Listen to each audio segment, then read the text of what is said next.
Ester, we've decided to do this interview in English. We didn't decide, we have to. We have to. My German is not that good yet. I think you're just kidding around with us, because you already told me you have a German teacher. Yes. Say the word for German teacher, because it sounds so nice when you say it. Deutsche Lehrerin. Lieben wir in diesem Moment With the Israeli accent, yeah. So, Esther, let's do this in English, right? And we're just assuming that anyone is fluent in English and can just follow us. As we have heard in the panel before, Israel is admired. That's at least the word that I was thinking of. Oh yeah, everybody's admiring Israel as a place for economics, for innovations. And indeed, we've got some important names from scientists, researchers that are working in Hamburg right now, and not only in Hamburg, but at universities all over the world. What is it that Israel and innovation come these things together so well? What is it about the innovational spirit of your country? So first of all, thank you for having me here today. Hamburg is beautiful. Every time I come in here, I'm amazed by the view of the city, by the buildings, by the people. For sure, it feels like a family in here, so thank you. If you admire already Israel, I think that my job is done, I can go. But to tell a little bit about the Israel innovation story, Israel is a small, young country that back at the time, 75 years ago, had not a lot of natural resources, and this is why we had to find solutions for everything we were missing. So starting from water, back at the time we had shortage of water because Israel doesn't have lots of water resources. Continue with security issues, obviously, because back at the time our neighborhood was not that friendly, and Israel had no peace accord with any of the neighbors, so we obviously had to find solutions for that as well. And from that, I think that also the fact that Israel is a multi-pot of many, many nations or Jewish people who came to Israel made the whole story of Israel.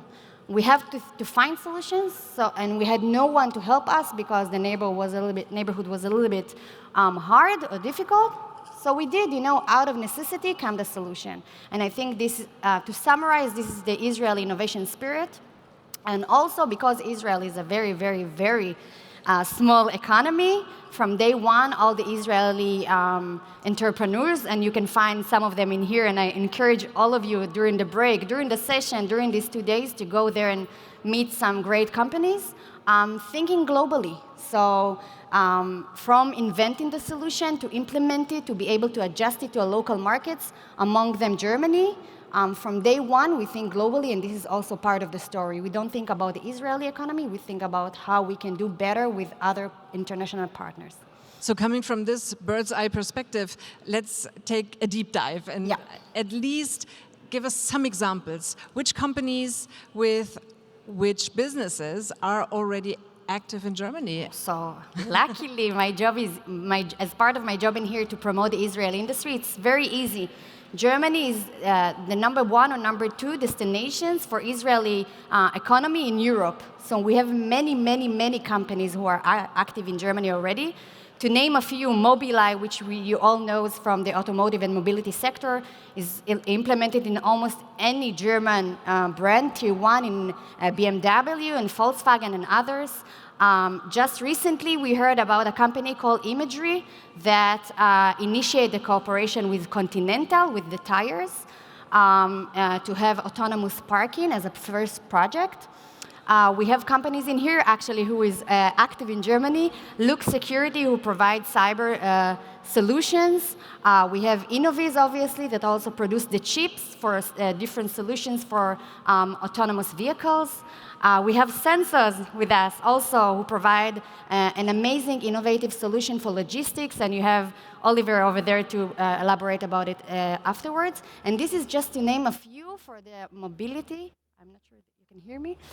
For mobility and automotive, we obviously also have Waze for navigation, and many, many, many others. So many, many, many, many. Let's talk in facts and numbers. Yes. I can't let you off the stage with only, some ideas, some stories. We need facts.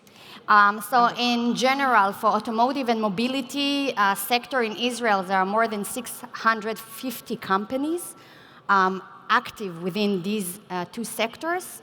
The percentage between these are like 40% of the companies are focusing on autonomous driving and connectivity.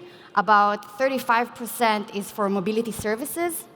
15% out of the 650 is for energy solutions, variety of solutions, and the last 10% is for logistics and drones and I think maritime, if I'm not mistaken. So this is the ecosystem that we know in Hamburg just as no, well. No, this is the ecosystem in Israel. In Israel, exactly. Also one great figure that I can provide is that within the last 10 years, 25 billion euros were invested in Israeli companies within this sector. How many companies are active in Germany at the moment for automotive and mobility? In Germany, not just in Hamburg. As far as I know, 121. So it's different from cyber to automotive and mobility, and from logistics and autonomous vehicles and others. This is an impressive number. Concerning the areas that those businesses are active in, we've got the same ecosystem over here, so it should be easy to match Israeli and German companies, yes, right? So in our perspective in general, and for automotive and mobility in particular, Israel is bringing to the table the innovation part. This is what we're known for. This is our best abilities. I can tell a short story about the Israel poor experience with trying to produce cars. We didn't do that well, and we're proud to say that we tried but failed, and we moved on to the things that we're good at. So back at the time, our first car, the Israeli first trial for a car was named Susita. Esther? Yeah? Maybe you can use the other microphone. I think we've got some troubles. Is that okay for you guys? Okay, great. Is it working? I think that's easier for the audience. Is because it working? Can you hear goes me? up and down? Yeah, should. So the first try was named Susita. It was really a bad car. Don't tell my Israeli friends, but it was really made out of almost plastic, yeah? A car. The second try was not that long time ago for the first electricity car called Better Place. Actually, it was not a bad idea. A car that operating on batteries. Yet, I think it was too early. And today, we're all thinking about electricity car and autonomous vehicles. Back at the time, it didn't go. But we do what we do best, and this is to bring our innovation abilities and technology abilities to the great industrial country, the best industrial country in Europe. And this, like the complementary thing, I think, for both sides is the best added value for both sides. And that's the spirit of this conference, this festival. I would say that people have recognized that we need cooperation, collaboration, and that we need to overcome boundaries that we used to work with and used to deal with. Yeah. I can tell you're really proud of what you're representing, and it's, I would ask you to switch jobs because mine is great, but yours as well. What is it, Ester, that Germany can actually learn from Israel? Our mayor, in his function as president of the Federal Council, just visited Israel. He just got back from there. What is it that we can learn from your country in concerns of mobility? I think that in general, I would say that the way we think outside the box, again, because we have to. If you tell us there is a problem, we will promise to find a solution, and we will. Even though on that minute, we didn't know what we're going to do.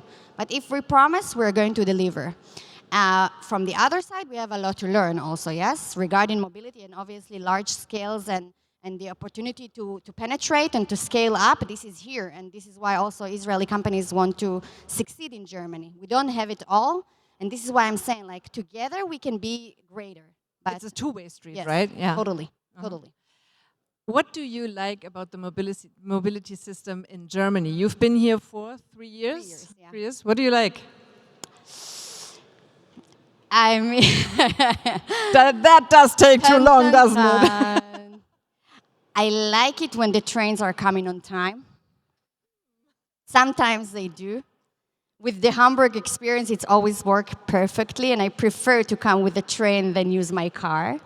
I like the fact that public transportation is super available and affordable to everybody. I don't like really to use my bicycle because I'm afraid, because you guys are experts, and for me, like, I just want to drive, my bicycle. But at least you have great lanes everywhere and a great awareness from the drivers regarding the drivers, so this is good. And I like the fact that everything is super, super accessible, both in like the applications, but also in the streets. It's very user-friendly, also for tourists who doesn't know German. Most of the time you will have an English explanation, or people will be very, very happy to help. So I think, yes. In Israel, at the moment, by the way, learning from each other. We just building these days with a short late, the first Israeli train system within the city. So we don't have a metro in Tel Aviv, the biggest city. We don't have an underground, yes, and here it's like working for the last 100 years or more. So we have a lot to learn, and together. And by the way, a German company is part of this process in Israel to build the railway system, right? So. Yeah, so this does work, obviously, but it's flattering and charming to hear what is going very well in Germany, but sometimes you really have to put the finger in the wounds. Let's talk about connectivity. Is there a message that you would like to leave in Germany concerning mobile connectivity? I feel like, before I went on stage, we were talking aside. I was a little bit bitching about the situation in Germany and internet, and now she is asking questions because she wants the formal representative of Israel to say, hey, guys, what's going on with the internet in Germany? Right? Like, where is the 5G? Where is the Wi-Fi? Yes, there is a way to do. I think we can do it together. I think Israel can contribute some of the knowledge that we gain. I think we can learn also from the organized way it's being done in Germany. But for sure, there is a way to go. Even just to implement basic, services. But I think I'm saying we because I feel part of Germany already, but I think we're doing it step by step, yeah? On our way, little baby steps. Ester, it's a pleasure to have you here. Thank you. You will be with us. Before I finish, I would just want to say, guys, this is the first time we are a partner country for here Hamburg. Thank you, Hans and Caroline, for all the support. I really encourage you to come and meet the Israeli companies. There are super cool, innovative companies in here. I promise you it will be the best 10 minutes or 15 minutes that you will spend in here besides the event tonight on the rooftop. Thank you so much for having me. I was going to say exactly that, but you did it way much better. Thank you so much, Ester. It's a pleasure to have you here. Applause. Thank you.